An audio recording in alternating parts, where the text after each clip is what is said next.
So I'm so glad. Thank you everyone for joining.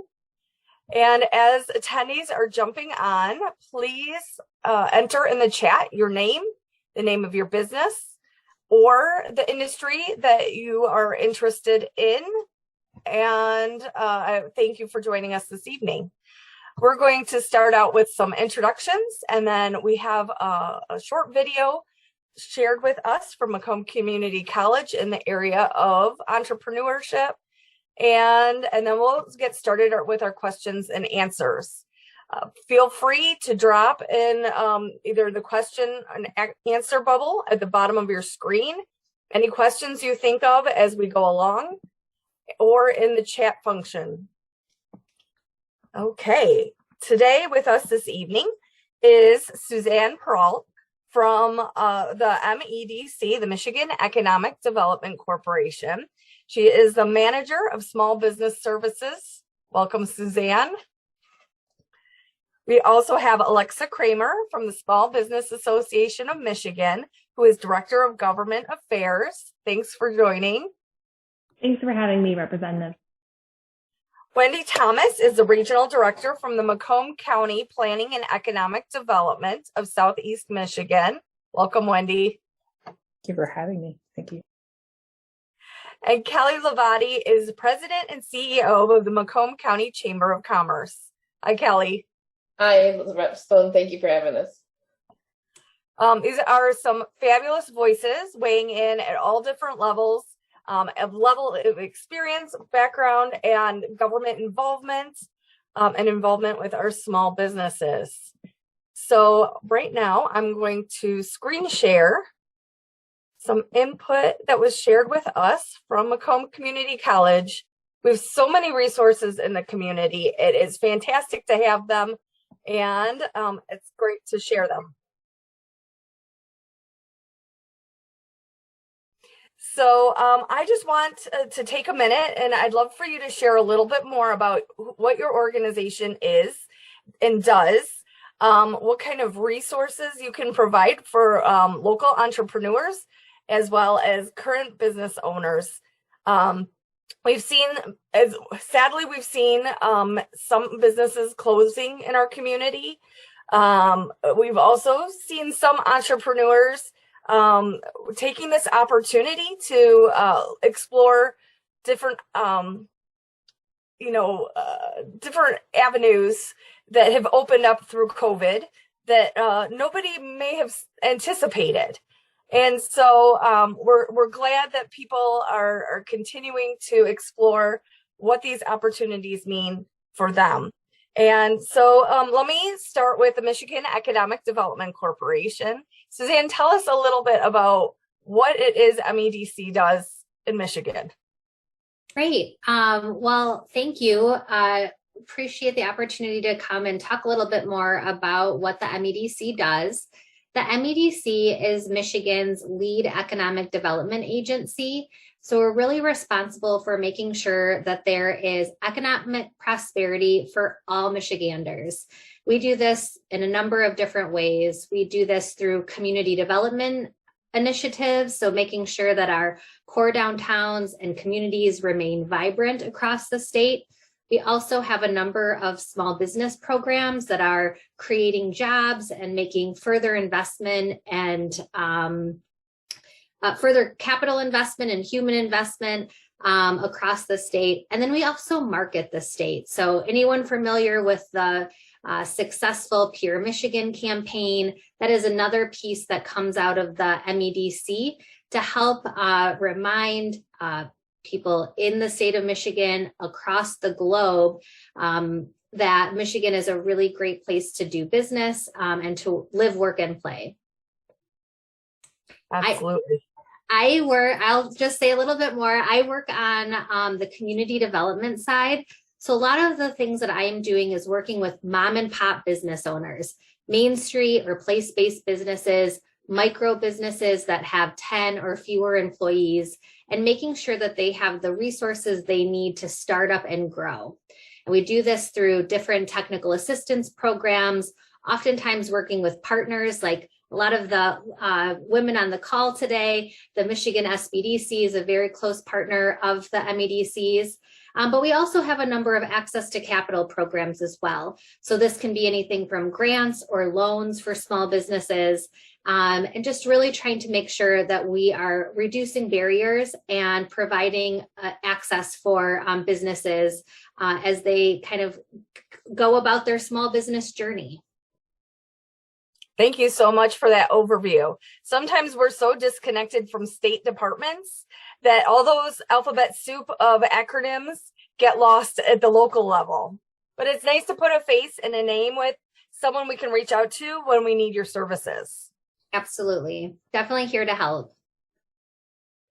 Alexa, can you tell us a little bit about the Small Business Association of Michigan? We appreciated hosting you in Lansing this week and hearing more about your initiatives. Absolutely. Thank you, Representative, for having me on. Hello, everyone. My name is Alexa Kramer. Like the representative said, I am the Director of Government Operations for the Small Business Association of Michigan.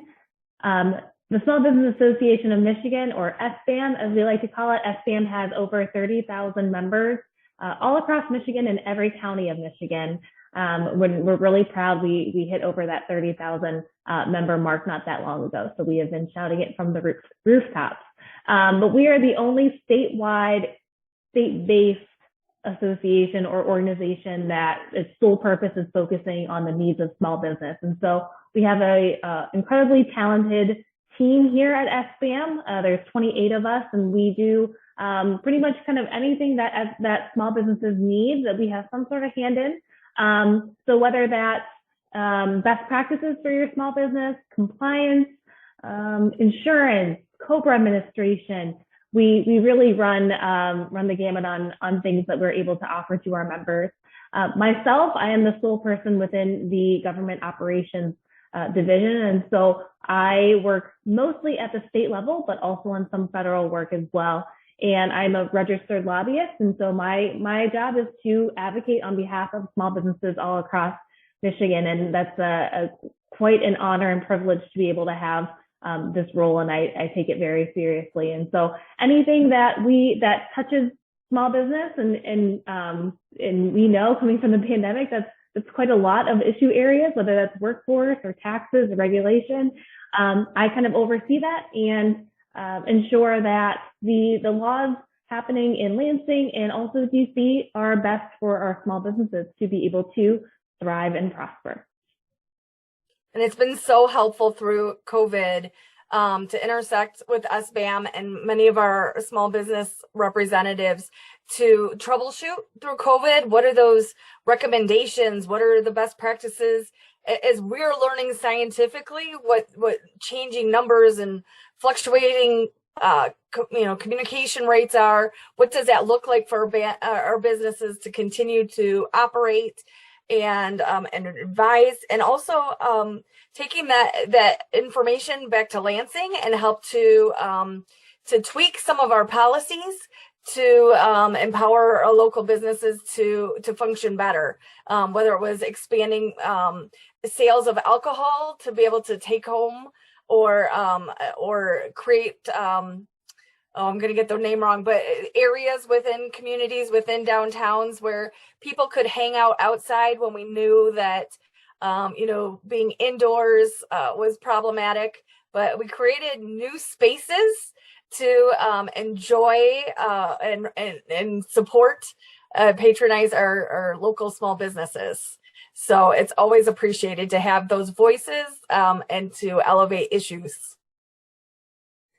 Kelly, I skipped Wendy. Wendy, tell us a little bit about Macomb County. So we've heard some of statewide, but we have some organizations right here in Macomb County because we know that Macomb County is unique in so many ways. Tell us a little bit about what you're doing here in Macomb County.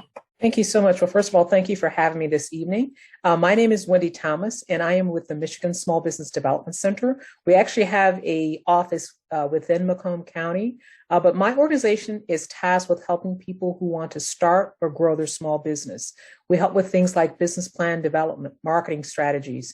We help with, if you're looking to get funding, we'll help you develop your projections. We help you identify lenders who can help you get financing.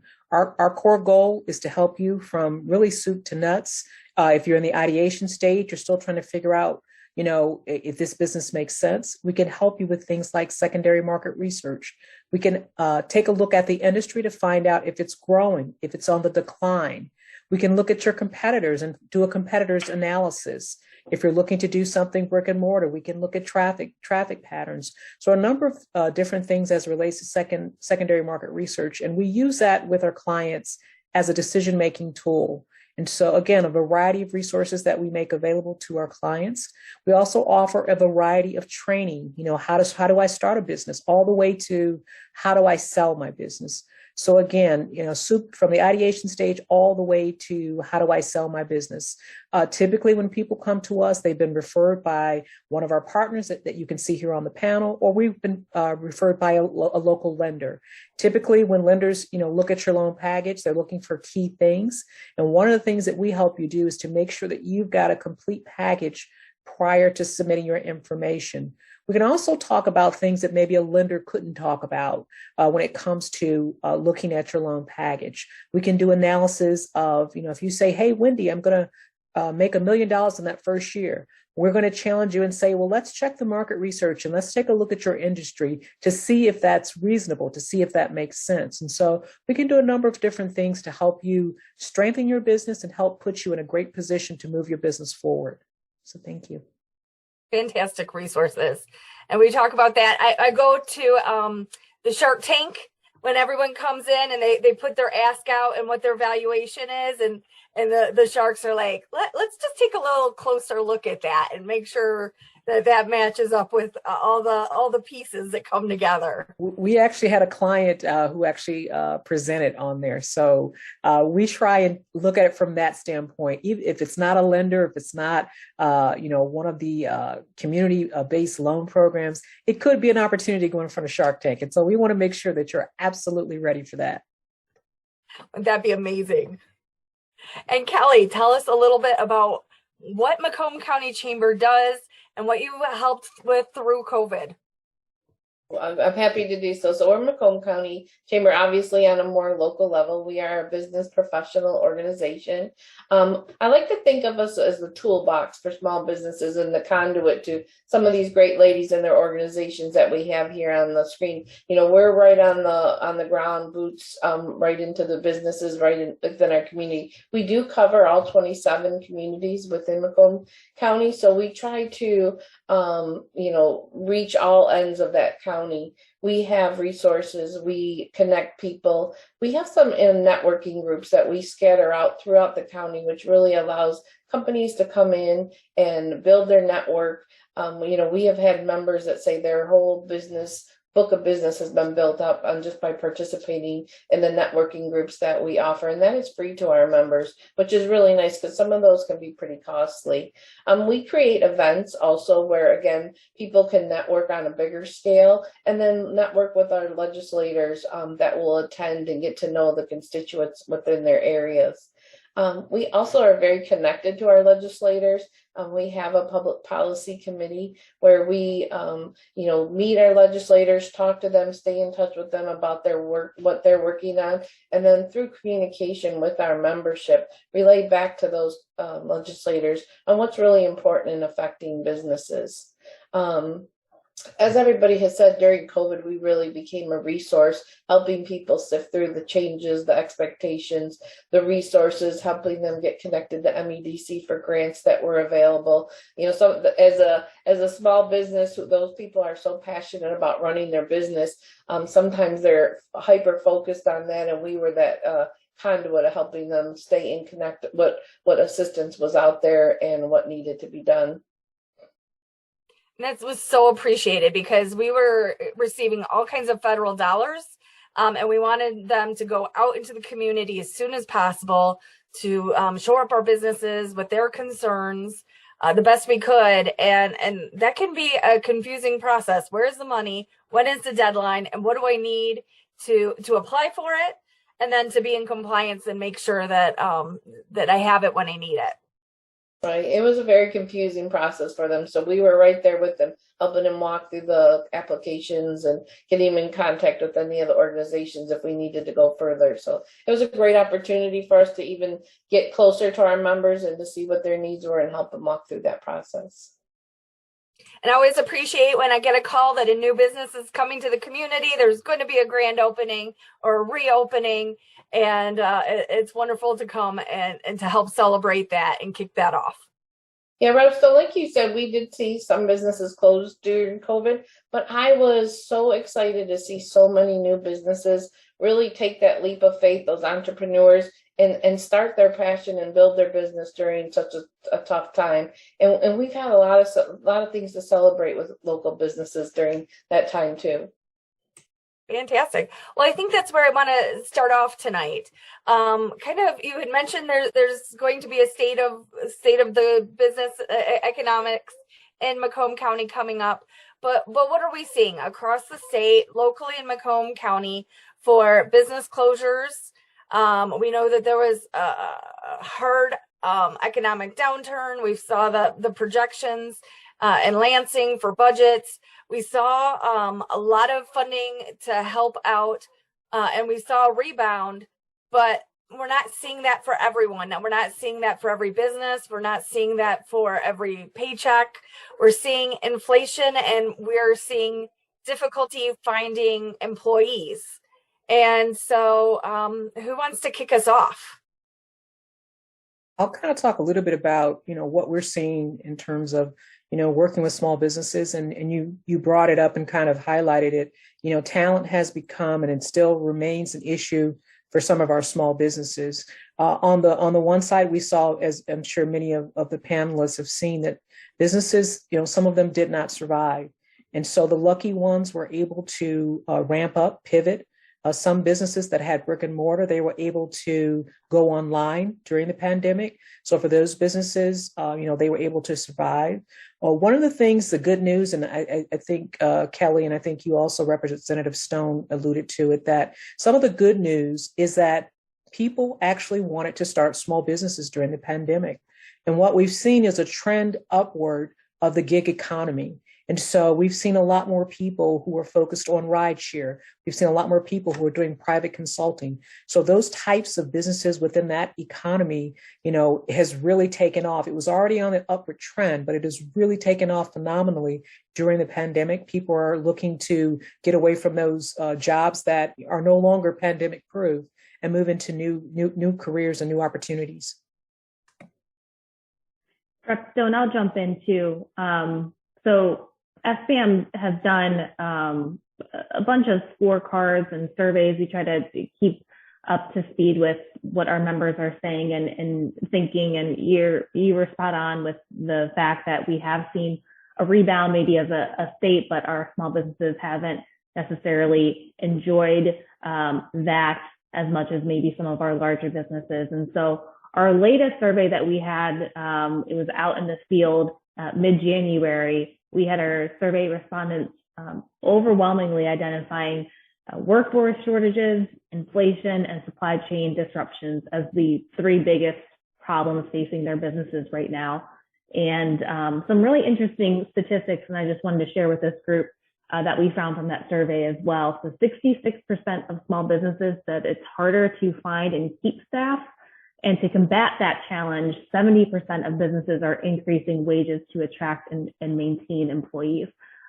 So we saw a lot of shifts. Another interesting statistic from this survey was that 87% of small businesses are experiencing higher costs than before the pandemic, including 43% that report costs are substantially higher too. So we're seeing a rebound. Our small businesses are not necessarily seeing that on pace with some of our other states in our region. But Wendy makes a really good point. We've seen a jump start in that entrepreneurial spirit that is so foundational to our country, really. And it shows the resiliency of Michigan. And so that's something I think is really important and certainly a bright spot. And so from, you know, where I stand with the statewide focus is how can we leverage that from a statewide perspective, whether it's, you know, the policies we're putting in place, where our funding is going, how can we leverage that, and how can we continue to encourage folks to kind of have that mindset and give them the tools that they need to.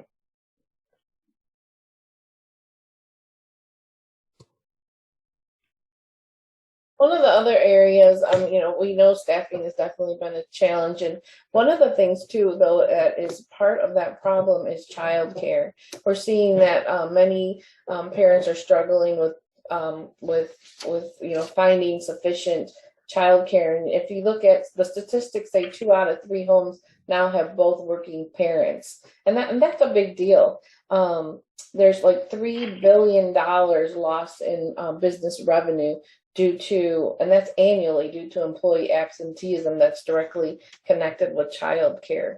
And we've seen that through the pandemic even more so than normal, because we had, you know, students were in school, out of school, in school, out of school, and that really made working parents provided a challenge to them, a barrier. That's good to note. And I know that we've tried to, we've seen a lot of childcare centers close. And we've tried to offer some economic incentives to recognize those that have stayed in business. We also know that often our childcare providers have very low, I don't want to say low income, low margin, like a profit. And so trying to come up with creative solutions to help subsidize and just to recognize without it all coming out of the household budget. Yeah, the figure that I'm aware of, and you know, there's always different perspectives, but it's an average about $9,000 a year for childcare. So you know, that's a big chunk out of somebody's personal budget. It's true. And for some families, they've shared, especially when they have 1, 2, 3, multiple children that need childcare, that at a certain point, it's not worth working because all the money that they're bringing in is turning around and going out. And so that is a dilemma that we have to work to turn around. Suzanne, do you have any ideas, any observations through? Well, I'm really glad we're lifting up the childcare conversation. I've had the opportunity to work across state agencies as they are looking at taking the set aside from the American Rescue Plan and investing it in childcare businesses, both through subsidies for families, for providers, but also thinking about how can we create new providers across the state, and what are some of those initial, you know, capital needs or technical assistance needs that potential owners or expanding owners need. So I think this is a really great and relevant topic to support businesses across the state. We're really going to have to figure out how to address childcare. The challenge that I was thinking of is very aligned with Wendy and Alexa and related to talent. So when I am looking at main streets across the state right now, talent is definitely an issue. Main Street businesses that have been able to weather the pandemic storm are seeing shortages in staff. And so in order to tackle this, I think we're seeing a lot of creativity and innovation come out of this. There was one community that had actually really taken a number of their restaurants, collaborated together to figure out how we can take maybe one or a couple employees and have them work at multiple restaurants by coordinating their shifts. Employees are often looking for more than part-time hours, and so that was a way that they were able to meet the needs of the employee and also meet some of their staffing needs just by communicating and working together as a community. So I think that is one way that communities are addressing that. We've also seen businesses innovate and kind of change up how they do business. Restaurants that are going to accessing their menu via a mobile device, or having customers order at a counter and pick up their food at a counter is also another way that they have been able to increase operations within their business and kind of get by with less staff. So I think that, has some benefit and will probably be here to stay for the foreseeable future. And it really has allowed businesses to get creative. I think some may be reducing their hours or cutting out their lunch crowd or closing on Mondays.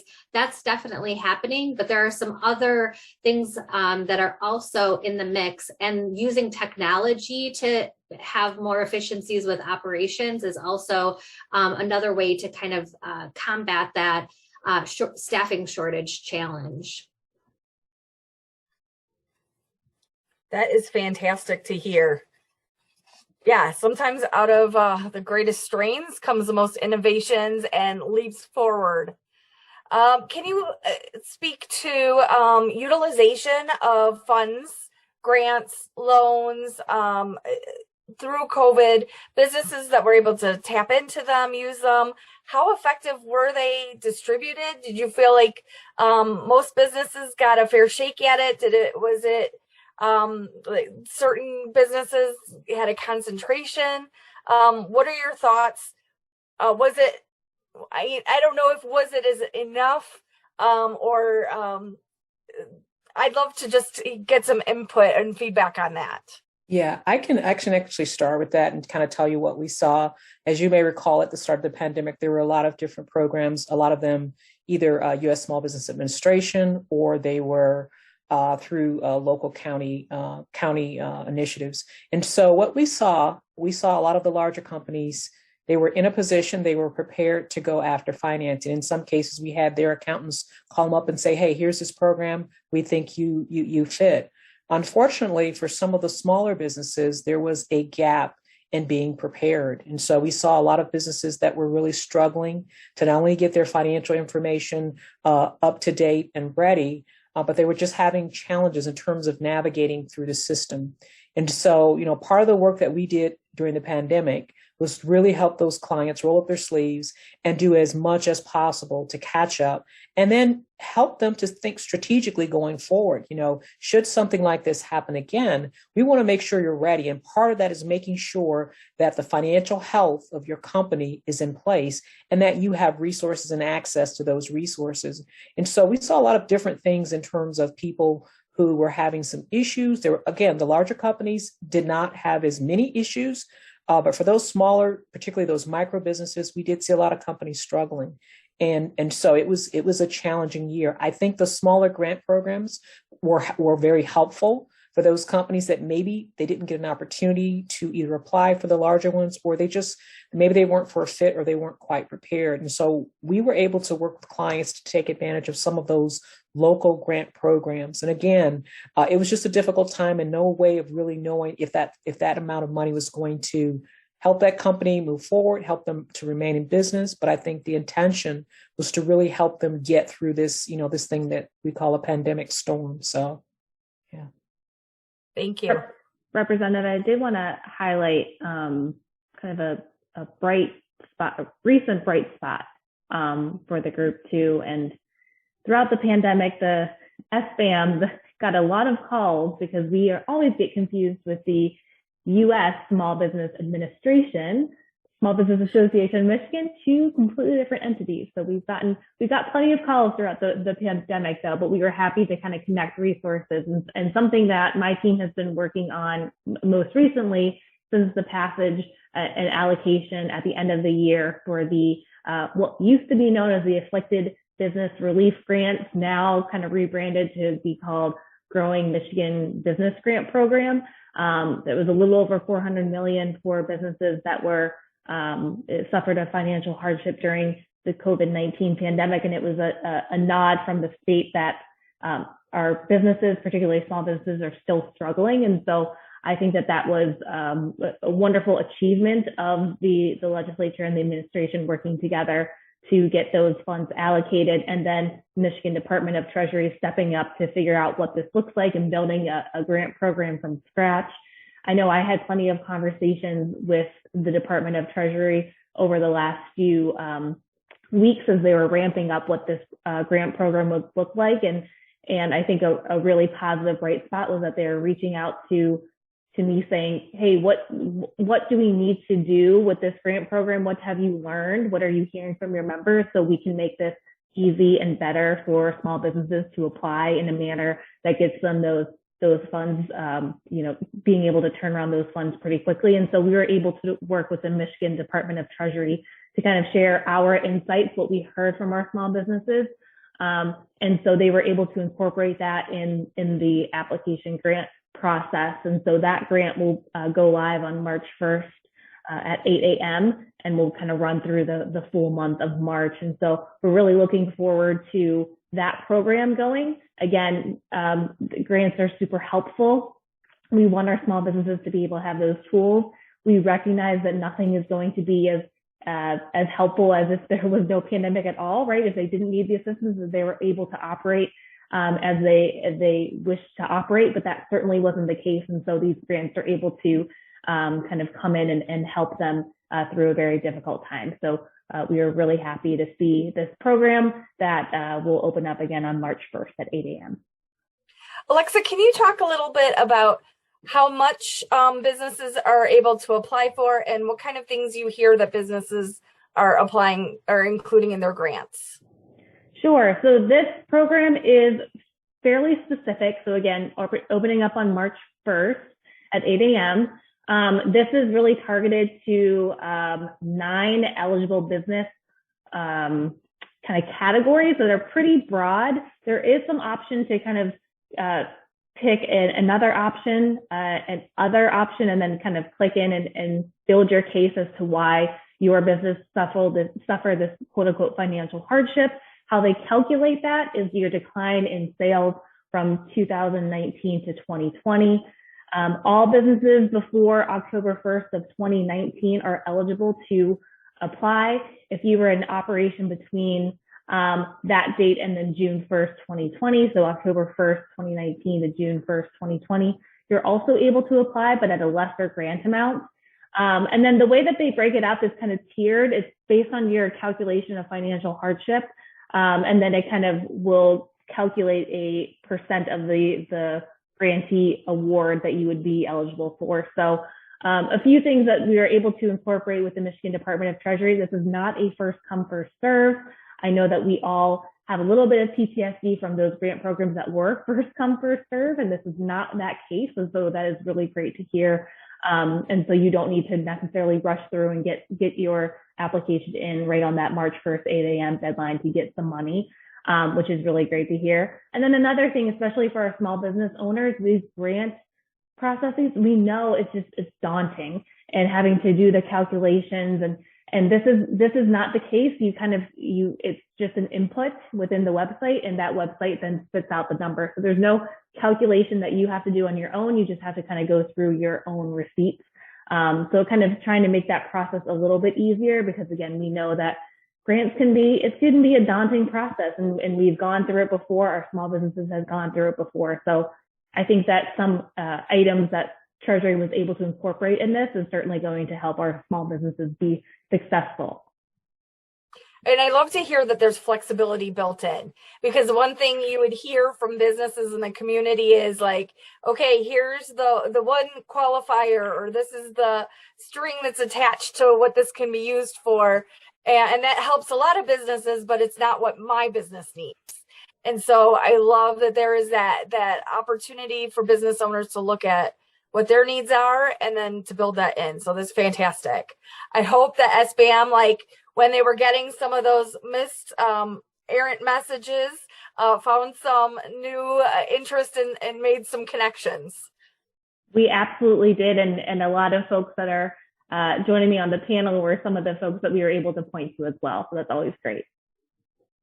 That's awesome. Suzanne, how about you?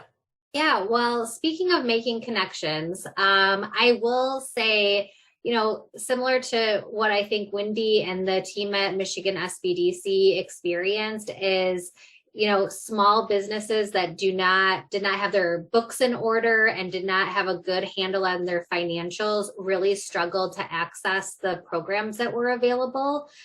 We also learned a lot about, this digital divide.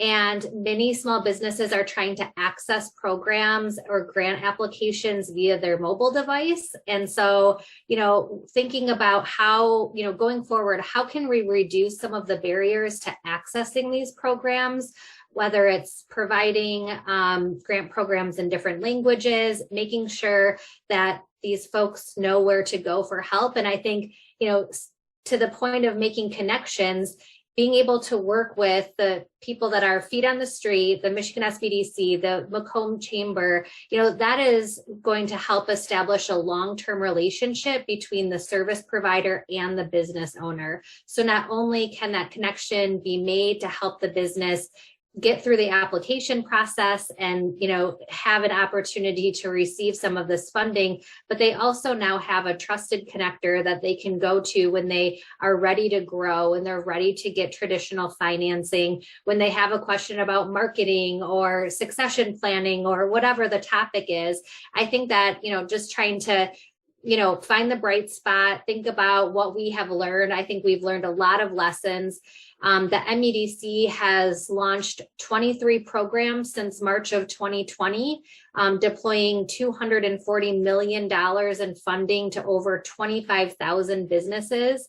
That was quite a lot of work. And we have learned some really great lessons to be able to share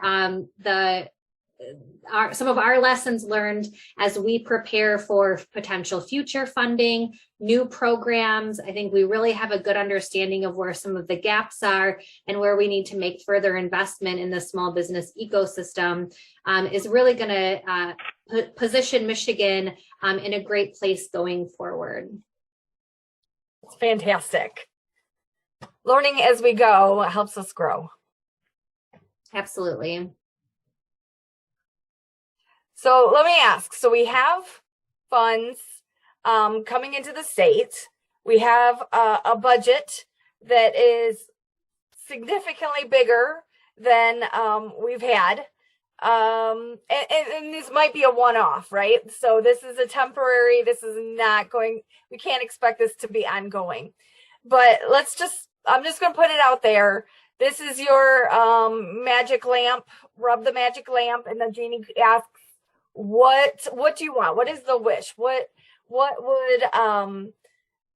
would it help the departments, the businesses? Is it funding? Is it more grants? Is it certain assistance or technologies? What's your wish?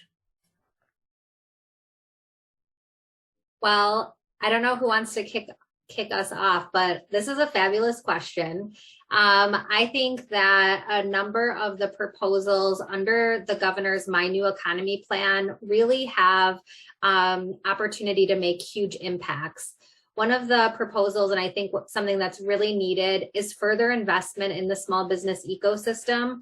How do we provide more trusted connectors and more feet on the street?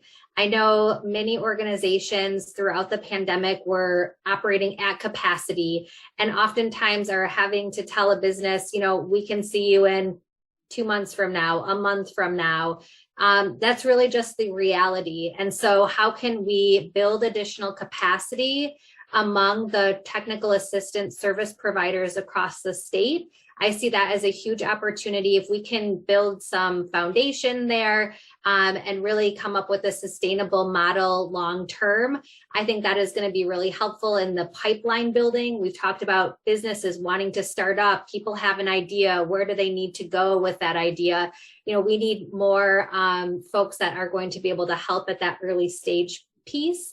And then the other thing I would add is just different types of capital is needed at different times. So yes, we need grants, but we also need forgivable loans, low interest loans, zero interest loans, funding for CDFIs, just thinking about the kind of capital needs across the board.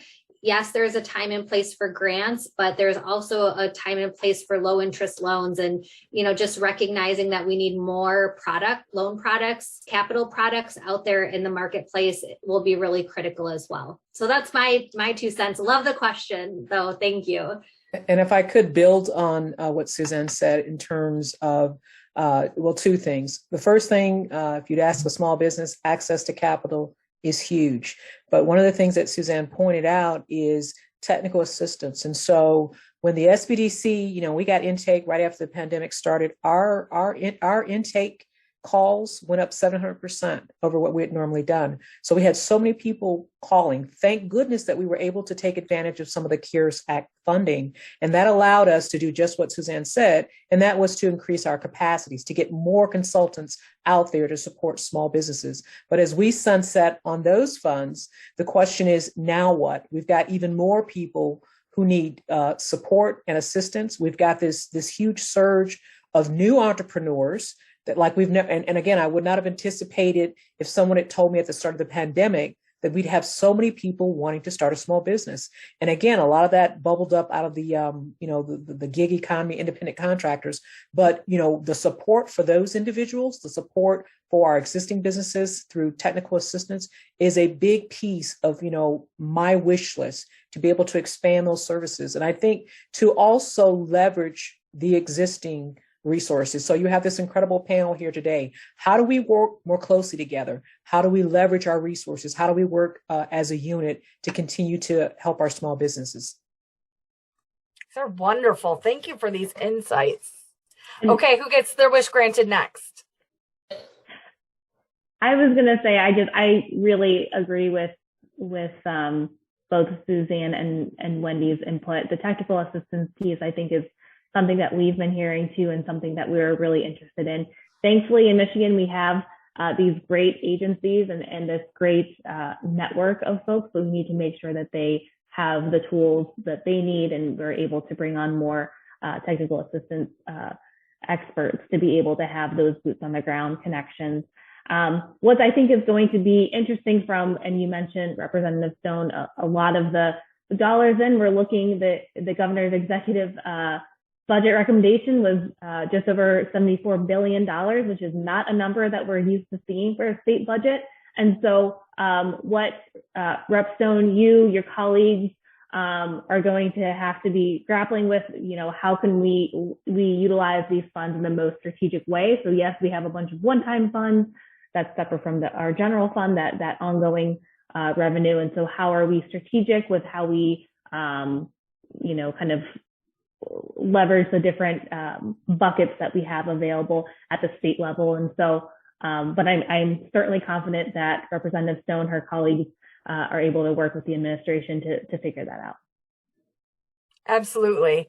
And we have all these voices that weigh in and help us to make those decisions and see the value in different items in the budget and understand what the wider impact is, as well as some of the historical inequities and how we can do some innovative things to kind of address that going forward. Okay, Kelly, what do we wish for in Macomb County? Well, I kind of have a couple different perspectives, but one of the things that everything that the panelists have said are definitely so important and so needed. But one of the things that we saw when we worked with Macomb County government in doing the CARES Act grants is that to the technology piece that Suzanne touched on, so many of our small businesses didn't have that infrastructure to do the online menus, to build up their websites where it was an easier one-stop marketing or access to their business while they had shortages of employees or being closed down. And then we look at one step further, that infrastructure as far as internet capability. We found gaps within the county where that just wasn't accessible. That is critical as we go forward. People are very comfortable with technology now. As Susan said, that's allowing our businesses to be more creative in how they operate and to help them learn that technology, be able to access that technology and build their business that way would be really important. And then, just so an old ugly thing is about infrastructure. When we look at our roads, the cost of roads, the damage in our roads and the cost that does to our local businesses is really outstanding. In some businesses, it can take out a fleet, and the cost of that can be really impactful, that we don't, we think about our own tire, and each time we pop a tire, that's a lot of money, right? But now think of a business that has a fleet of trucks that goes out. We really do need to, and I know that it's on the governor's list, but that really has to be taken care of on a grassroots level. Truly, pothole season puts it all back in perspective for us. That like you're driving and dodging, and it is, and it really shines a light on infrastructure initiatives that have held up over time versus crumbling and declining, and it makes people, like community members, and I think we need to do a better job talking about this as elected officials who are in charge of budgets, that being really honest about the cost of infrastructure and the investment. And if we put it off to balance other aspects of budgets, the cost of that too, because nothing just stays the same. And so we do have to take a frank look at where we're allocating money annually, and make sure we match this with our needs and our values.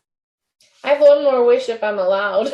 Go for it. I would love to see some more marketing dollars. MDC does a great job with Pure Michigan, but I am a big advocate that we don't do enough to market all the great industries we have here, especially ones like aerospace and defense, and really showcase the brain power that we have in Macomb County, the resources, the research. I'd really like us to see us expand and showcase that to attract businesses to come here. That's fantastic. I agree. And I just want to circle back about internet capabilities. Going into this and just going into state government, you think we're part of the Tri-County, right? You don't get more urban, high population, and some of the better infrastructure, or the more dense infrastructure. And to hear that, not far past 20 Mile, we have farmers who can't get GPS to run their tractors. And you're like, how are we, with probably the most coverage in the state, with shortfalls, and then beyond that, all the areas that aren't being served. So it's definitely at the forefront of decision makers in Lansing on how do we build out that internet and broadband infrastructure. And there's a lot of creativity going into that. Does that look like utilities? Does that look like subsidies? But truly, this shines a light on, for the longest time, that was a privilege, a perk. It's something that you didn't necessarily need. And now that's just functional in order to thrive in business and in daily life today. Okay, you know what? We still hear talent and development and shortages, and I know that having helped a lot of people through unemployment for the last 2 years, thousands of residents through unemployment, there was kind of a mythos around, shortages being around unemployment driven. And one thing that I heard when I went to the economic outlook in Macomb County was the role that retirees play. We're not going to blame it on the retirees. They have worked hard and they are entitled to every minute once they retire. But, I heard from retirees that, one, they left roles earlier than they had wanted to. Some was about personal health risk. Some was just like economics. Trying to help out family members, help out take care of grandkids. And one aha moment I had sitting there was, okay, so we have retirees that left industries. how do we attract them back? Maybe to a second act, maybe to part-time employment to round out pensions and Social Security. Any thoughts around appealing to retirees, reminding them that they're not done, that they have so much left to contribute?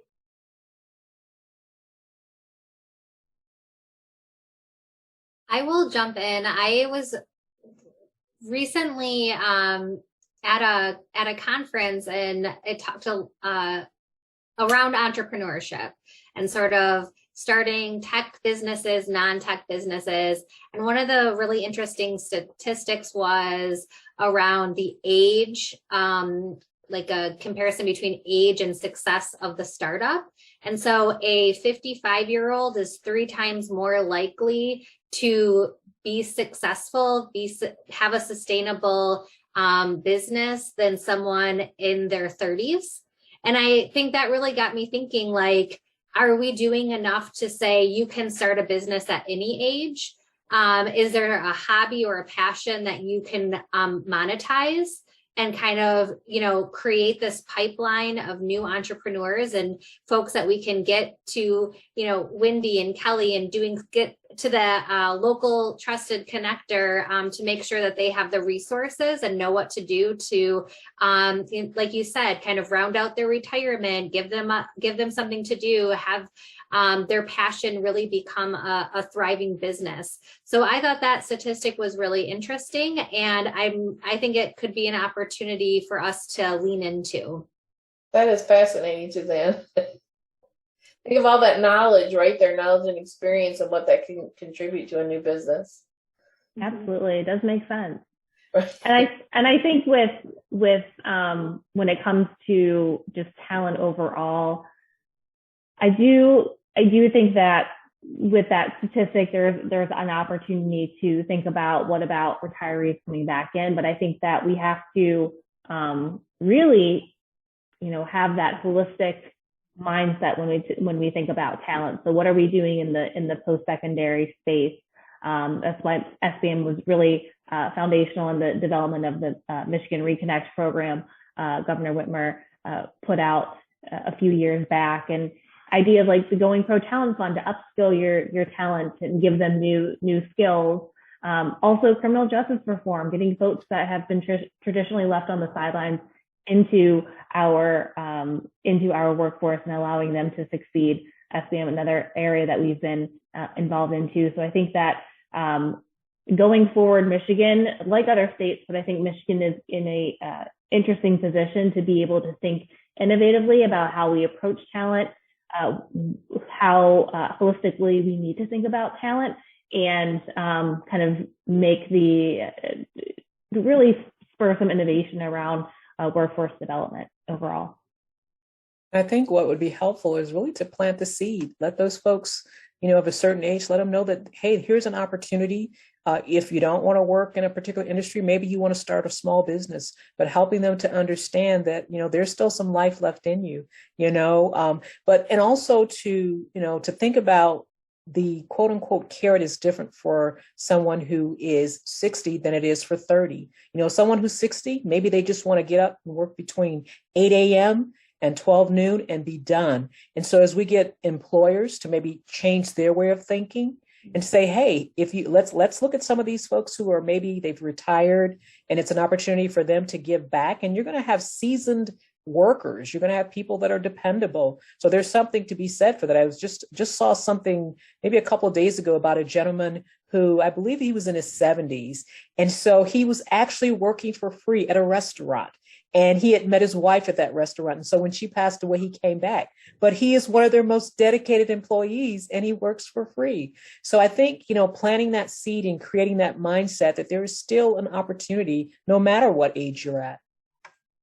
I agree, Wendy. My thoughts were about mentorship, and then also looking at having, I agree. I understand the numbers say that, these retirees retired, but we have to be realistic. We knew that the shortage was coming all along. It just happened faster than we thought it would because of the pandemic. So, mentorship would be good. Flexible work schedules for those people. But I agree with Alexa. My vision is that we need to start younger and start building those tracks of that pipeline of employees, and then with the marketing of Michigan, getting people to stay here, not once they go to school and then leave Michigan, but getting them to come back to Pure Michigan and stay here because it's a great state to be in. Those are all things that I think we need to do a balance between the two. I mean, in some respects, I feel like they're retired, let them retire, they put in their time, but there's a lot of knowledge management there, right? They have a lot of sacred knowledge, great work habits that we could use to train the younger generations coming in. But we also have to look at building our children to fill those gaps. And you bring up a good point. It's something I've heard since I got to Lansing 3 years ago, which is, we have this baby boomer generation getting ready to retire, and they weren't replaced at a population rate that was on par. So we have a smaller population, trying to stretch them to go further. One is, how do we attract talent from out of state? But even internationally, we've had some relocations and refugee communities that have settled in Michigan. And I just take the stories from refugees and our immigrants who have settled locally, who have started restaurants and businesses, and value that and help with the integration and help discover those opportunities that so many people come to America for, is the American dream. Well, and looking at their trainings, transferable. I came from, before I was at the chamber, I was within the medical field, and there were, immigrants that were coming in that were doctors that couldn't be in the medical field, yet they had years of experience and great talent to bring to our state, and they had to start over. That's devastating. If you think about all the time people go in to becoming a physician or a nurse, and then they come to a different country and all that training is for naught as far as being transferable. The knowledge is still there. It's just our regulations to accept that. Yeah, I'd be curious to see. We're always looking at how do we adjust those pathways, and how do we make sure that education and experience is all in place and integrate that. So I think that's something exciting we could look at. I think it'd be beneficial too, because as we grow in diversity throughout Macomb County and Michigan, people want to see faces in their professional world that look like them. And so making those pathways easier would be wonderful. Absolutely. Oh, this has been fantastic, you guys. I'm gonna take a selfish interest. So coming to the legislature from education, I always like to go back to the education lens. We've looked at this from a lot of perspectives. What can we be doing in K-12 better or even, I'm going to back it up, early childhood from birth better, so that we are shoring up this pipeline for talent? I just go back to when we reintroduced the social studies standards and having economic standards at every grade level. As a fourth grade teacher, we started doing Moneyville markets, and it gave students the opportunities to create businesses, services, and products.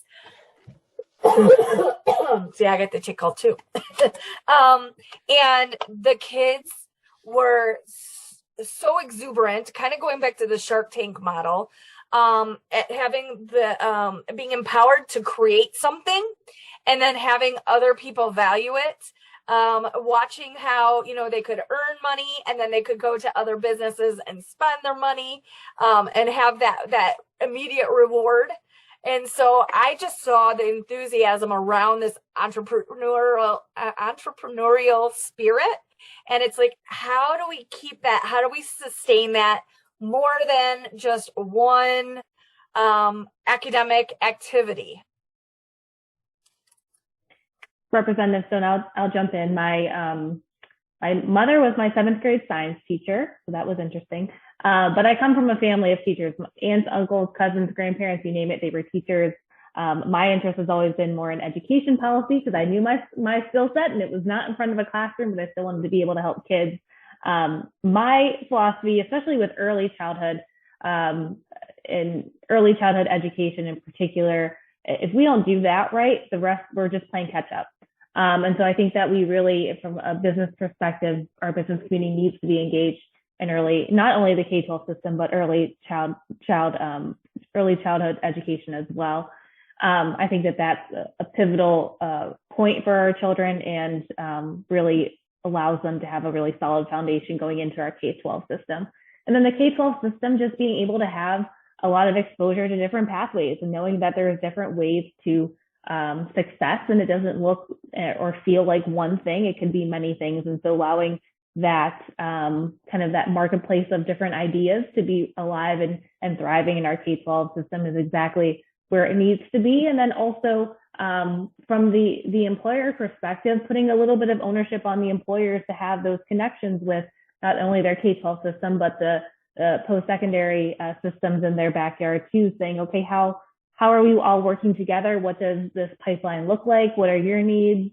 What do you need from me? This is what I need from you. Those kind of conversations are really important as well. That's fantastic, because I heard that I was touring Van Dyke Public Schools High School, and they have a manufacturing program, and the local businesses in manufacturing have provided some state-of-the-art equipment. So their CTE students are training on that equipment in high school, and they're coming in and they're bidding on hiring them right out of school. They have great career paths. They have the entry-level skills, and then those business partners can continue to train them, and they have that pipeline built in. So that's so valuable. Yeah, M.Stone, I think your Centerline school does the program with NGL Ford. They do a fantastic job of, training those kids and exposing them to different careers. And we talk about mentors. They get to have mentors right in the field and work alongside of them. That's a great program. One of the statistics, I was in a seminar yesterday with leaders across the country, and one of the statistics they threw out was 33% of businesses believe that educational institutions are graduating students with skills and competencies that meet their needs. That's 33%. That's only 1/3. So, I think, as Alexa said, looking at, schools along the way, I think we need to go younger. This is a K-12 journey where we're introducing students, helping them build skills and have those competencies that our employers are needing, and having the employers be right along that journey in the education and planning so that we know what their needs are. I'm curious. I was just at an education conference before Thanksgiving, and they were talking about rebranding soft skills as those durable skills, right? The skills that you need in whatever industry, whatever business, you need this base set. Were there specific things, skill sets that they felt graduates were lacking? We were looking at more of the workforce and education linkage. So we didn't get into that and meet. I believe we're having another presentation next week. But one of the other things too, I thought that was interesting is they were saying 62% of executives thought that they were going to have to retrain a quarter of their workforce by the year 2030. Wow. So we have a lot of work to do. I also wonder if there's a disconnect between what this young generation has as a skill set and what business owners expect. I know that there's some very innovative and forward-thinking young people, and I just go back. You raised the Centerline Academy program, which gives them job shadowing experience, job placement experience. So by the time, and all their academics are tied into these career pathways. So once they found something that they're passionate about, even their reading, math, and science correlate to that career pathway, which you see a lot more excitement, a lot of buy-in around. But I always wonder if sometimes it's like a failure or a letdown or something, but sometimes as a teacher, I wonder if the expectations are matching what the skills are out there. Sometimes it's, I'm a fish, but I expect you to fly. I definitely think there might be a misalignment, and that's where getting our business executives, our business people into schools and help with that planning and see what's needed will be critical. Absolutely. And you guys are speaking to my heart, because having worked with schools and trying to advise the governor on what does that COVID recovery look like for our students. One thing that I realized was when teachers were burnt out at the end of the year, and then we wanted them to come back for summer programs and after school programs, and many of them just didn't have an ounce left to give. Some of the districts got creative in reaching out to community members to host enrichment programs, art programs, physical programs, like exercise, yoga, cooking, health. And so, it was as much about getting them excited about returning to routines as it was the concentration on academics. And so it was an opportunity for the schools to reach out to the community and to try to bring them in. This is one of the roles that I think the chamber can be really big. And I'm a big education advocate. I do teach post-secondary. So I've been teaching 18 years. But as a chamber, with all our membership and all our connections in the community, what a great opportunity for students to come in. And we have, each of our, I think I was talking to Alexa earlier about how many positions we have. Each position is a different career field, really, to expose them to have that, but then making that connection to someone in the business that they can move on and then go start a career. So I'm working with some of the local schools and trying to develop us as a pathway or that connector for students, because I just think the chambers can play such a critical role in that space. And it's important for young people to get some actual life lived experience in things that they thought they were interested in, because sometimes that textbook experience doesn't match up with like the job demands. And I just think back to one of my friends who's in high school who thought she'd go into the medical field. She was successful in some introductory medical classes at her high school. But then when she went in and had some experiences around bodily fluids and different things, she realized this wasn't the path, and she actually discovered a passion going back and taking some business classes that it opened her eyes and it helped her realign sooner than a college degree or some kind of post-secondary certification. And that takes me back to when I was in high school. We had co-op classes. So you would go and take some academic classes, but then you would actually get field job experiences. And I think just like a lot of VOTEC programs went away, that the turn away from co-op, some of our students are missing some of that valuable life experience. I'd agree 100%. One of the things that Kelly has said a couple of times is mentorship. And I think that is another really big piece, especially with youth. So those that may have going through educational programs at their local high school or junior high and kind of get the entrepreneurial bug going in them, where can they go next? Are there places within the community outside of the education system that they can go to with their idea? And then how do we expand their network and kind of get them some connections with existing business owners to teach them, show them the ropes a little bit, or help educate them on what to do with their idea and how to start their business? I think that is another critical piece. I think that's aligned with this need for more technical assistance, need for more locally based programming to help folks get started. So I just wanted to weave that in a little bit as well, because I think mentorship is another critical piece. Yeah, and I'll just add to that, as we are actually hosted by Eastern Michigan University. And so we work a lot with their Center for Entrepreneurship, and they do an annual conference where they focus on not only college age students, but also high schoolers. And so the goal is to help them understand what it takes to own and operate a business. We actually bring in entrepreneurs to talk about their experience. And we actually work with some of them in terms of, just kind of giving them feedback for their business plans.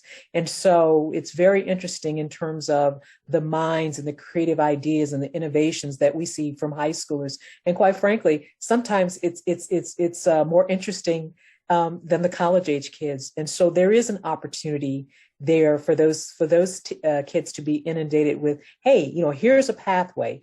School is great, but here's some other options. If you're passionate, how do you take that passion? How do you take that education and knowledge? And how do you flip that into a business that you can become passionate about? So I think going down those lines is very critical for our young folks to have that option. I know that when I was in school, the goal was, graduate from college and get a job.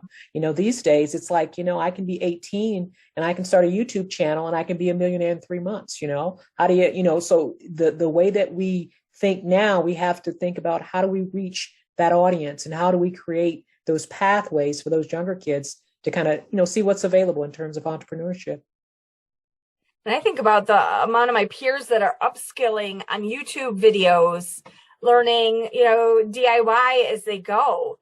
And so, yeah, I think we need to be much more flexible, versatile, and more of a menu. I think there's more than one pathway.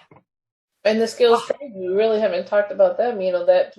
College was always the talk of the past, and it definitely has its place, but we have skills trades that are doing training right on the job and can get those students right out of high school going in a career field. Yeah, and many of the training centers, you earn as you learn.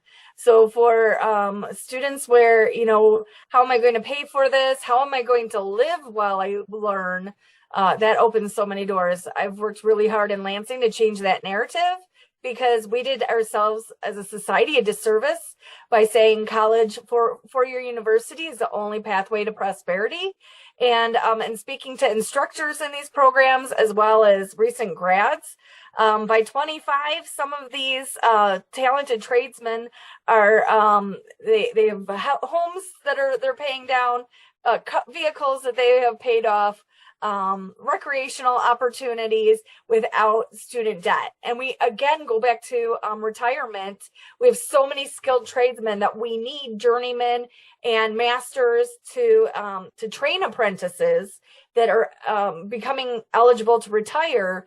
That we need to get that pipeline fueled, so we have people with enough experience to be oversight for the next tier of apprentices, and expanding inclusion for women and diverse populations in the trades. Women still make up like 4 to 5% of trades, so there's a lot of work to do there. So we're down to 10 minutes left. That went by so fast, and I still have so many ideas and things that I want to pick your brains about.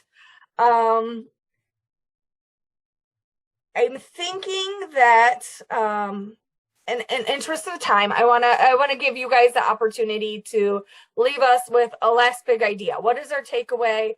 What do we do next? What can we do next locally? What can we do next at state level?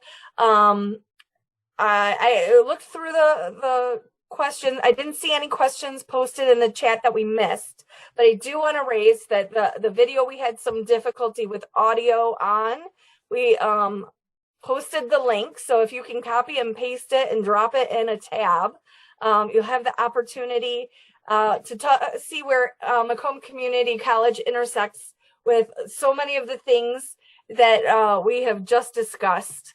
And in another pathway, we've got great organizations and mentors here that you can reach out to. But we will also, I encourage you to watch the video and see what kind of other opportunities are available here in our community. It's much about not reinventing the wheel. There's a lot of things out there that are working. I'm going to throw out, along with your big idea, maybe who's doing it best, communities around the state that you were seeing are having success, businesses that have not just survived, but they've thrived. Who can we hold up as like a shining light? Who can we look to as inspiration going forward? Who wants to kick us off? I can go ahead and start.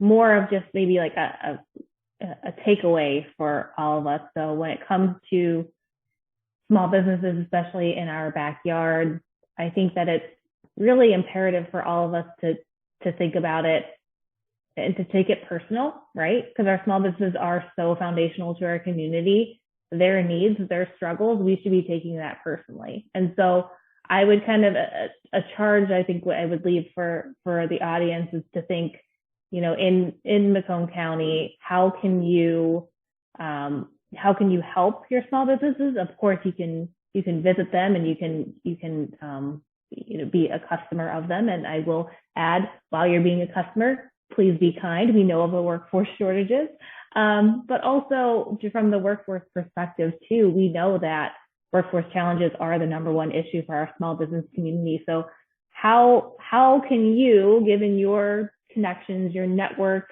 your maybe place of employment, your places of worship, your connections that you have personally, how can you leverage those types of things to help your small businesses in their community? How can you think about and help their workforce differently?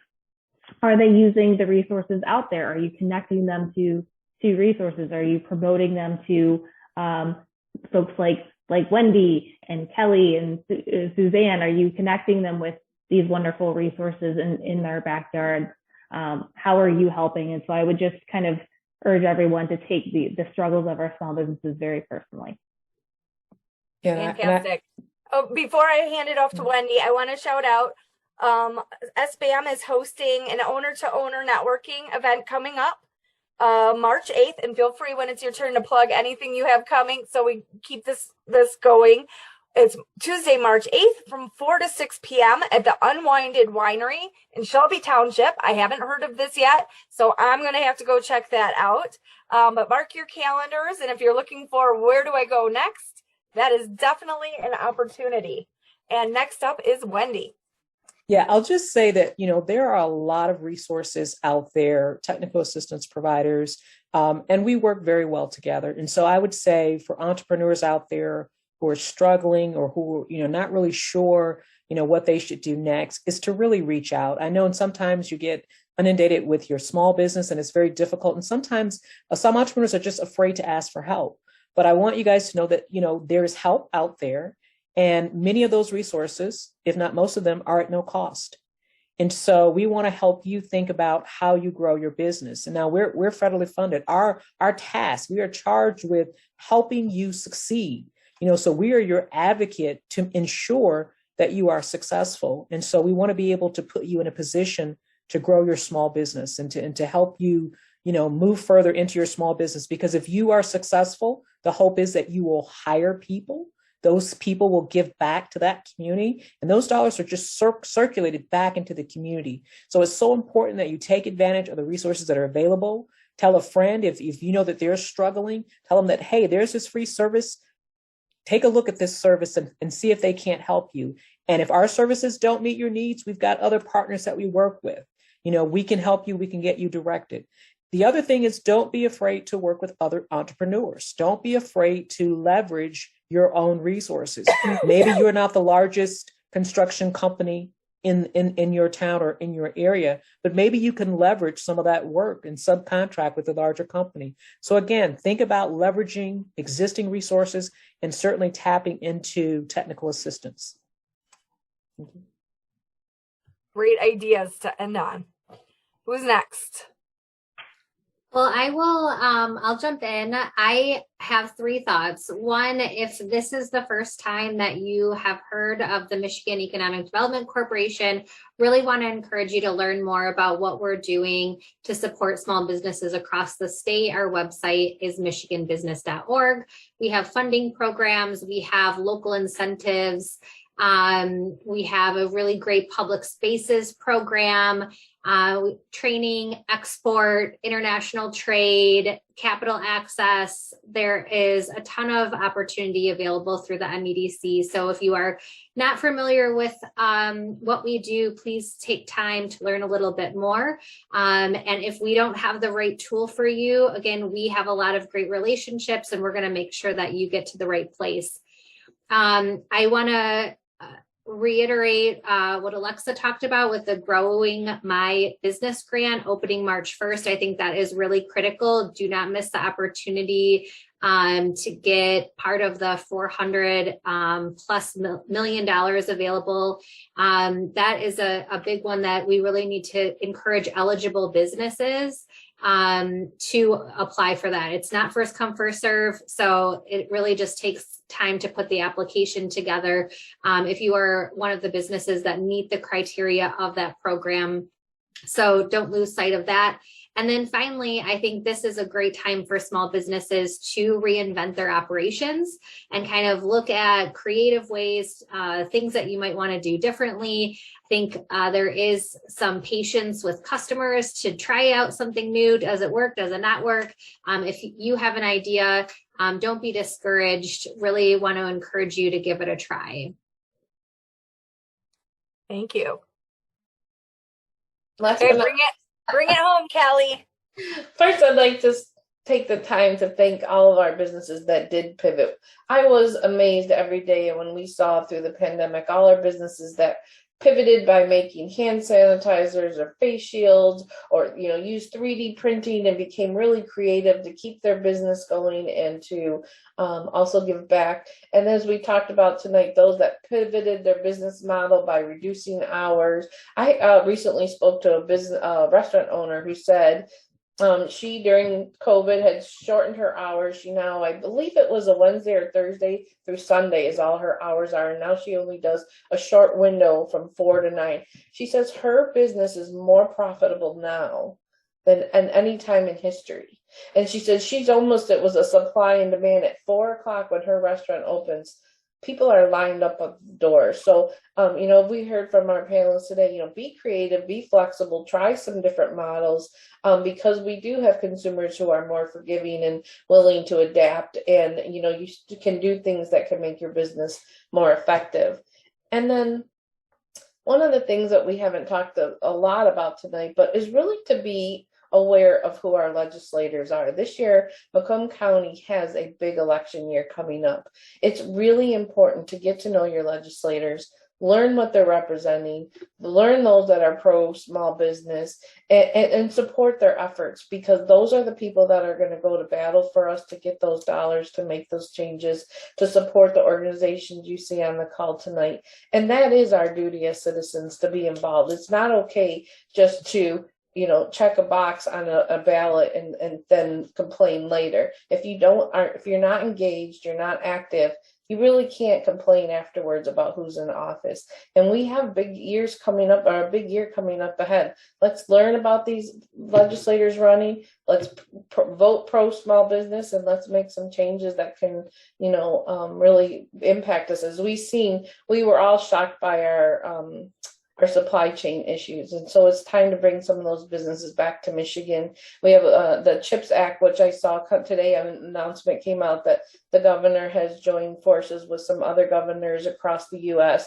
to support the economic competitiveness legislation, which is the CHIPS Act. We need to get those types of businesses back home. And, you have now tonight, you've met a lot of great people who can help you along those paths that understand the resources. And let's just keep moving forward. That's fantastic. Absolutely.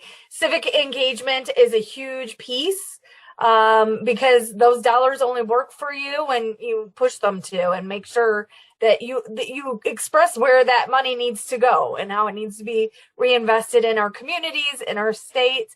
And absolutely, COVID did an inadvertent good service in that it pushed us out of our comfort zone, and it opened, like you were saying, it opened our minds to, before it was we had to fit into this form because that's how everybody does it and that's how it's always been done, and so you have to be there. And now people are like, what do I need to do to be successful? What do I need to do to keep moving forward?